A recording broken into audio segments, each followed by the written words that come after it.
قدرمنو ګډونوالو پاره چې زموږ نننۍ غونډه د صمیمیت او برکت څخه ډکه وي د قرآن کریم څو آیاتونو په تلاوت سره یې پرانیزو. د قرآن کریم څو آیاتونو تلاوت لپاره د محترم ډاکټر صاحب رحیمي څخه هیله کوو دریځ ته تشریف راوړي او د قرآن کریم څو آیاتونه په خپل غږ تلاوت کړي. رحیمي صاحب.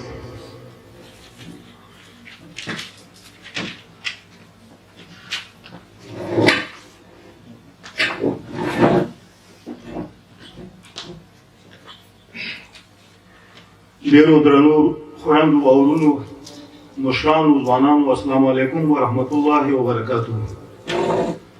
أعوذ بالله من الشيطان الرجيم.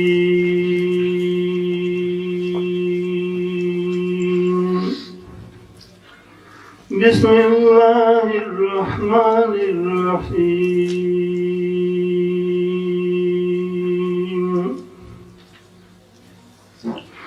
ومن الناس من يقول آمنا بالله وباليوم الآخر وما هم بمؤمنين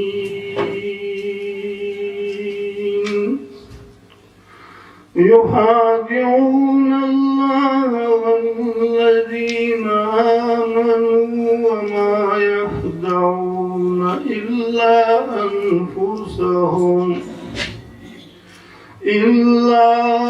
أنفسهم وما يشعرون.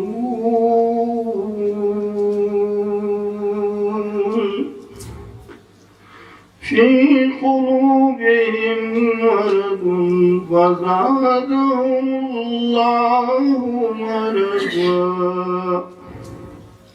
ولهم عذاب أليم بما كانوا يكذبون.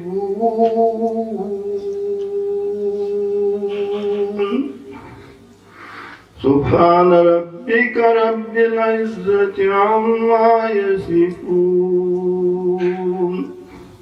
وسلام على المرسلين والحمد لله رب العالمين. ډیرو درنو خویندو، کومه زلزله چې په هرات کې شوې ده، همدارنګه په کندوز کې شوې ده او په فلسطین کې چې نن کوم حالت د مسلمانانو روان دی، نو د دې ټولو لپاره به په شدیده دعا وکړو چې الله پاک دې زموږ د هرات شهیدان، زموږ د کندوز شهیدان، زموږ د فلسطین شهیدان ټولو ته په جنت فردوس کې مرتبې لوړې کړي، او هغه زخمیان چې په زلزله کې او په هرات کې او په کندوز کې یا په فلسطین کې زخمیان دي یا د خاورو لاندې پاتې دي، الله دې هغوی ته د زخم څخه شفا او د خاورو نه ورته نجات ورکړي، او الله پاک دې په لوی افغانستان کې د دنیا په ګوټ ګوټ کې په مسلمانانو باندې خپل رحم او په افغانانو باندې خپل خاص رحم وکړي چې نور دغه غمیزه د پای ټکی ومومي، او الله پاک دې د نړۍ په ګوټ ګوټ کې د مسلمانانو سره سره په انسانانو باندې خپل رحم او کرم وکړي. اللهم ربنا آتنا في الدنيا حسنة وفي الآخرة حسنة وقنا عذاب النار.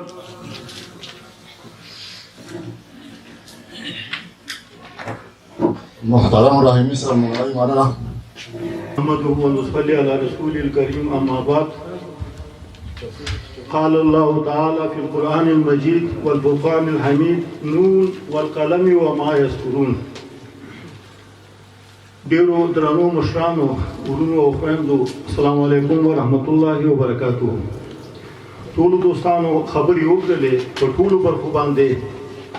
زه تر هر څه لومړی محترم انجینر صاحب نصرت خان ته د دې ستر تاریخي کتاب مبارکي وایم، او محترم حاجي صاحب بسم الله خان نه یو نړۍ مننه کوم چې د تاریخي اسنادو په راوړلو او په ترتیب کولو کې ډېر زحمت ګاللی دی.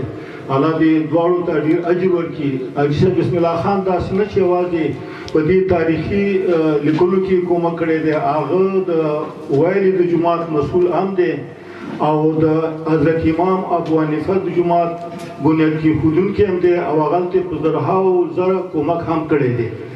زمونږ هېڅ بیا د نه ودي چې د څومره کومه کړې دی څو شپې مسلسل دا راغلی دی د ویلې نه 4 بجې د کار نه خلاص شوی دی او هلته د شپې 4 پورې کار کړی او بېرته سهار 8 بجو ته یې کارګران راوستي دي چې محراب او منبر د جوړ کړی دی الله دې ورته په دنیا او په آخرت اجر ورکړي دا صدقه جاریه ده ما چې کوم آیات ستاسې په حضور کې تلاوت کړ دا ډېر مختصر آیات دی الله فرمایي چې نون والقلم وما یسطرون د دې ترجمه دا ده چې قلم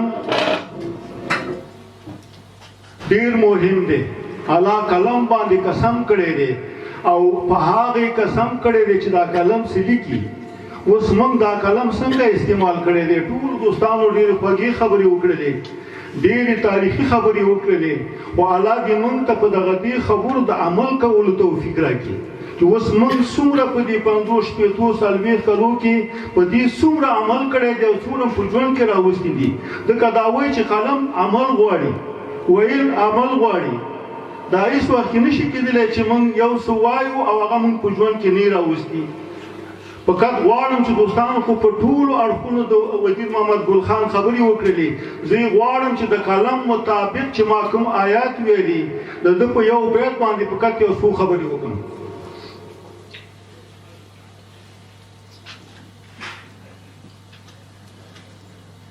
که افغان شي قلم یار تو وګوره دی څومره مهم دی که افغان شي قلم یار ټول وطن به شي ګلزار موږ څومره د قلم سره ارتباط جوړ کړی دی موږ څومره دغه د قلم لیکنې په عمل کې راوستي دي تاسې وګورئ چې هغې څو کاله مخکې دا شی ویلی دی هغه یو سیاسي سړی و هغه یو فرهنګي سړی و هغه یو تاریخ جوړونکی انسان و هغه د افغانستان د جغرافیه د ژغورلو په خاطر باندې پښتانه د کونړ نه ننګرهار نه د لغمان نه د کندهار نه د زابل نه ټول یې هلته ویوړل هلته یې میشته کړل چې نن یې موږ او تاسې څو کاله وروسته نتیجه ګورو چې ده څه کوم کارونه په هغه وخت کې کړي دي دوی په نورو کارونو باندې ټولو دوستانو رڼا واچوله او مخکې زموږ محترم مشر خبرې وکړلې وایي د پښتو فطرت مې دومره اسلامي دی د پښتو فطرت مې دومره اسلامي دی که اسلام نه وي زه به بیا هم مسلمان وم نو موږ څومره کړي دي هر څه عمل غواړي بې عمله خبرې هېڅ موږ ته فایده نه لري موږ په ډنمارک کې زما 22 کاله کېږي نو زموږ د دوستانو څومره کېږي اوسه پورې کم یو د پښتو ژبې یو کورس یې جوړ کړی دی یو مکتب یې جوړ کړی دی کله چې د خپل ماشوم نه پوښتنې کوي چې ورته څه وایي هغه وایي وسیږو ما دا مخکې مې دا خبره کړې وه موږ څومره د پښتو دپاره په عمل کې کار کړی دی زموږ ډېر دوستان دي چې په خپل کور کې د ماشومانو سره فارسي وایي فارسي دا نه چې فارسي حرامه ده خو هر څوک د مورنۍ ژبې دپاره باید یو څه وکړي زه وایم چې موږ عمل کې څه کړي دي په سیاسي لحاظ باندې موږ څه کړي دي په ادبي لحاظ فرهنګي لحاظ اوس مخکې محترم انجینر صاحب نصرت یاده کړله چې دا زما وظیفه نه وه مګر ده هغه تاریخ جوړ کړ چې د انجینر صاحب نصرت نوم به په تاریخ کې ثبت کړي ولې چې ده د یو تاریخ په کتاب باندې لیکنه کړې ده د یو تاریخ کتاب لیکلی دی مونږ خو څه نه څه کوو خال دې تور دی خال دې تور دی او شونډې دې سرې دي او سترګې دې تورې دي په ده باندې لیکل کوو چې هغه بیا یو کال وروسته هېڅ هم نه وي مونږ باید داسې لیکنه وکړو چې د هغه آینده نسل دپاره د موجوده حالاتو دپاره زمونږ د پښتو مطابق وي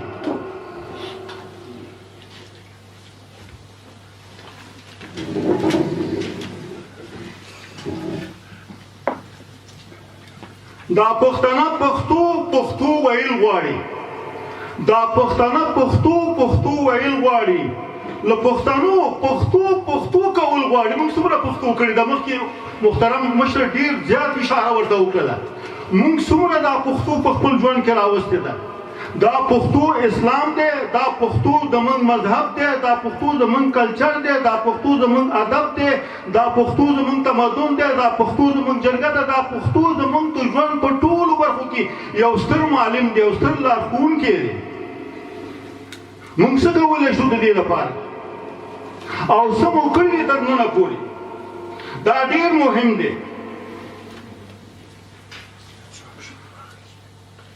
زه نور نه غواړم چې ستاسې وخت ونیسم ورونو حضرت محمد مصطفی صلی الله علیه وسلم فرمایي چې خیرکم من تعلم القرآن وعلمه. مونږ دا د پښتو تعلیم کړی، مونږ په پښتو کې پی ایچ ډي اخیستې، مونږ په انجینرۍ کې پی ایچ ډي اخیستې، مونږ په ډاکټرۍ کې پی ایچ ډي اخیستې، خو د خپل مظلومو پښتنو لپاره مونږ دا په کومه طریقه استعمال کړي، څومره مرتسب کړي دي تر ننه پورې. دا ډېر مهم دی.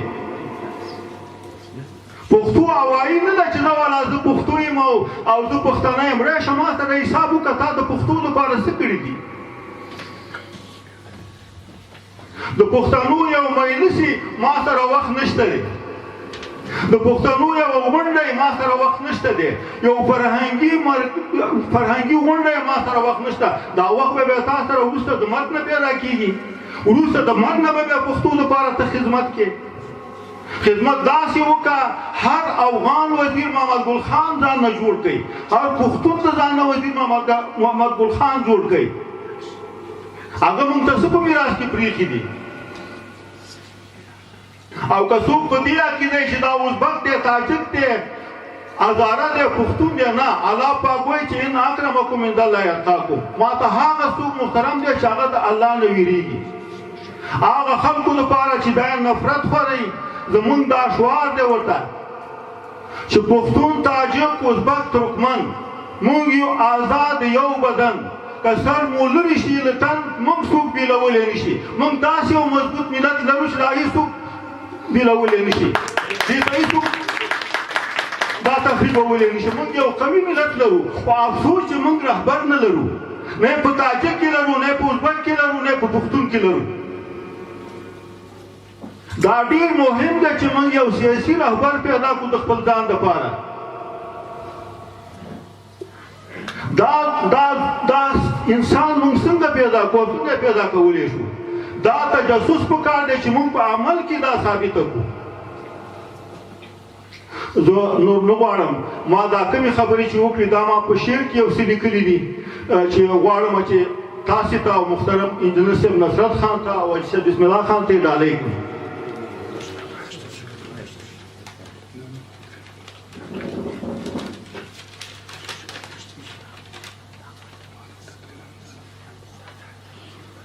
بسم الله ورورا بسم الله کړه ثنا وایه د سبحان.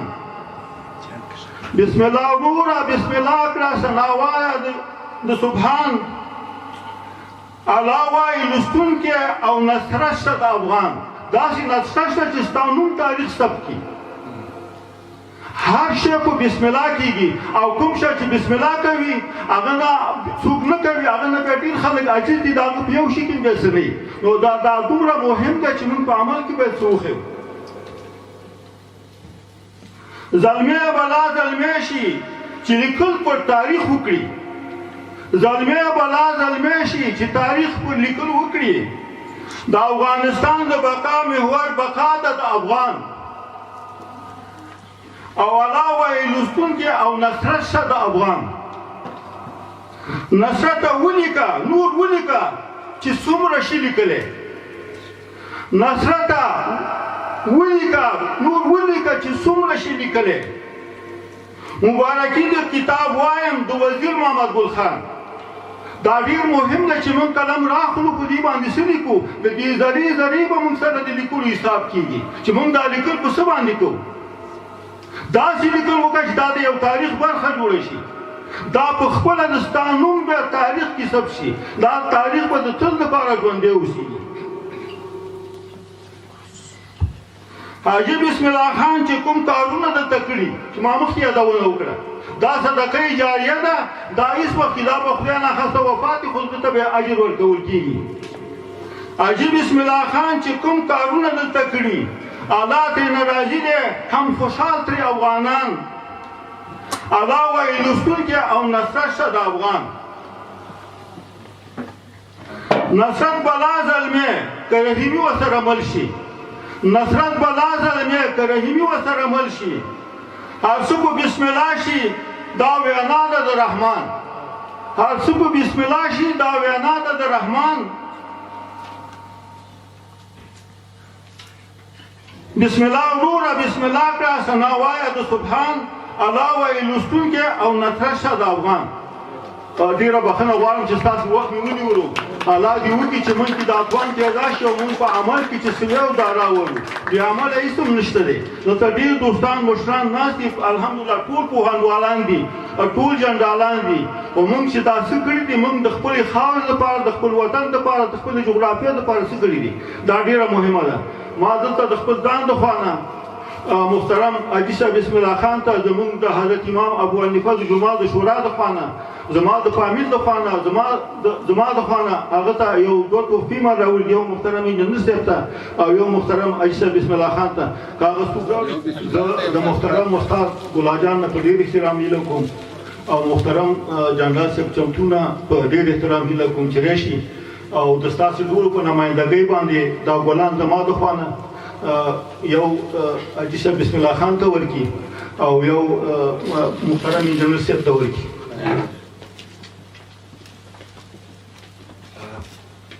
درنو دوستانو، راغلو مېلمنو، ورونو، خویندو، سلام. هیله مند یم چې جوړ روغ او خوشحاله اوسئ. بیا زه هم په خپل نوبت سره د هغه دوستانو چې په دغه غونډه ترتیب کړې ده مننه کوم د ښاغلي نصرت صاحب نه او د حاجي صاحب بسم الله نه مننه کوم. کور ودان بچی مو دي، خدای دې ښه درسره وکړي. تاسو ته ښه وخت غواړم. دا تاسو ته مبارک.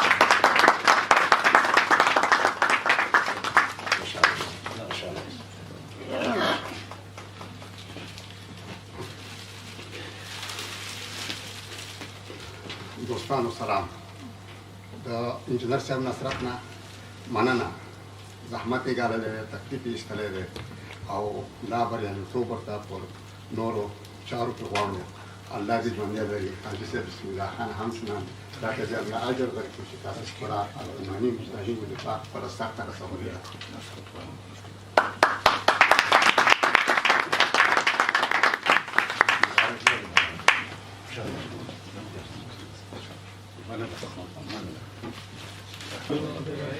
د پروګرام په دې برخه کې د حاجي صاحب بسم الله رخوانه کومه تحفه چې په پام کې نیول شوې ده د قدرمن مشر رحیمي صاحب لخوا نه انجینر صاحب نصرت ته ورسپارل کېږي. انجینر صاحب نصرت د سټیج ته راشي.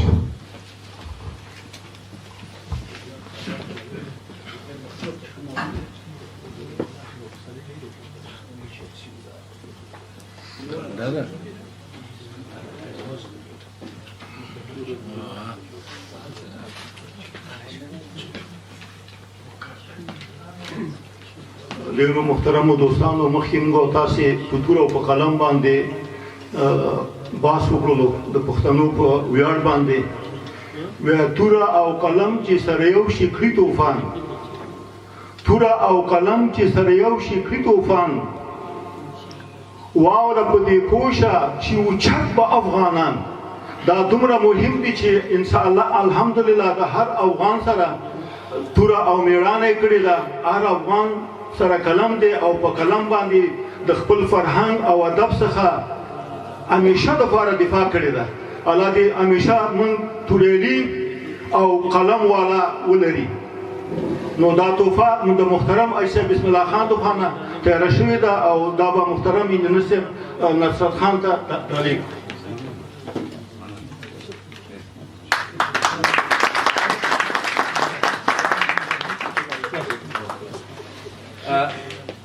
د تاسو د ټولو په نمایندګۍ به موږ بیا هم د دغه تالار نه امارت اسلامي ته پیشنهاد کوو چې د مکتب دروازې دې خلاص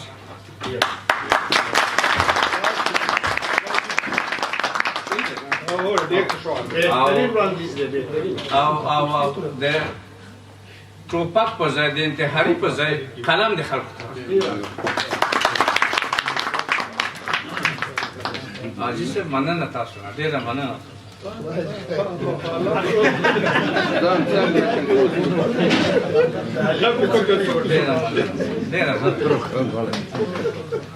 تاسو ټولو د توجه نه یو نړۍ مننه. بخښنه غواړم زما خبرې لږ تېز دي، خو او دا د زړه نه دي او الله دې موږ ته د خپل ټول علم په هره برخه کې کوم کړي الله دې موږ ته په هغې د عمل توفیق راکړي وما علینا الا البلاغ